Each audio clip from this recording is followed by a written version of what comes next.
রাখাল রাজা মিন্টু মিয়া মনে করিয়ে দিল সেই হ্যামিলিয়নের বাঁশিওয়ালার কথা, যার সুর শুনে পিছু নিত হাজার হাজার ইঁদুর। ঠিক তেমনি রাখাল রাজা মিন্টু মিয়ার বাঁশির সুর শুনে পিছু নেয় হাজার হাজার হাঁস।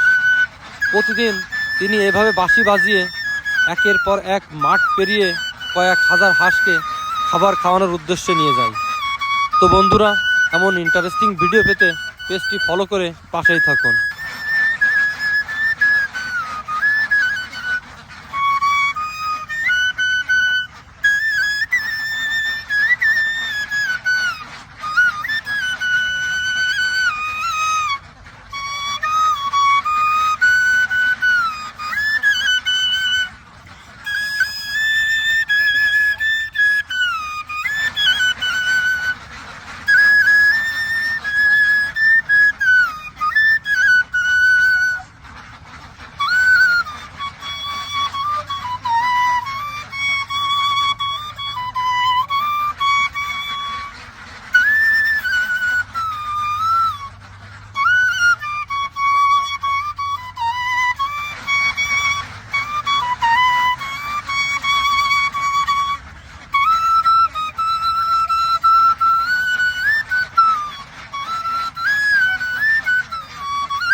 ভাই, আপনারা বাঁশিটা একটু দেন তো দেখি।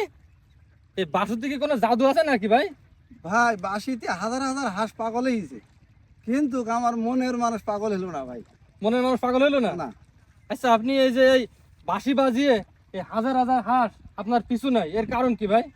এর কারণ হচ্ছে ভাই, আমি এই ছোটবেলার থেকে ওদের পালছি, আর এই বাঁশি বাজালেই দেখি ওরা আমার এই পিছি নেয় আর কি। সেখান থেকে আমি তো মাঠে থাকি, এমনি তো মনের মানুষ চলে গেছে, এখন তো শূন্যতা।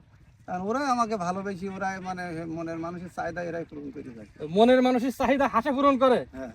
হাঁস আপনার ভাষা বুঝলো, কিন্তু মনের মানুষ বুঝলো না? না না না, মনের মানুষ বুঝলো না। হাঁস আমার, ওরাই আমার, মানে আর কি বলবো, ওদের ভালোবাসার কথা। ওদের ভালোবাসা যদি আমি বুক সিরি দেখাতে পারতাম, তাহলে মানে সেটা মানে আবেগ মানে পূর্ণ হইতো আর কি। আচ্ছা, আমাদের এই ভিডিও আপনার মনের মানুষ যদি দেখে, তার উদ্দেশ্যে কি কোনো কথা আছে আপনার? দর্শক মনের মানুষের উদ্দেশ্যে একটা কথা বলবো, সে যেখানে আছে তাকে আমি মানে সুখী থাক, আমি এটাই চাই। কিন্তু সে যেন আমার জন্য দোয়া করে, আমি যেন এই মানে মনের কষ্টে এইভাবে যেন বুকি রেখে যেন আমার যেন দুনিয়ার থেকে চলে যেতে পারি আর কি। আচ্ছা, আপনার এই কথা শোনার পরে সে যদি আপনার কাছে আসতে চায়, আপনি কি তার গ্রহণ করবেন? না না না, আর গ্রহণ করবো না। সে তোমার বেইমানি কিছু চলে গিয়ে, তাহলে আর কীভাবে গ্রহণ করবো?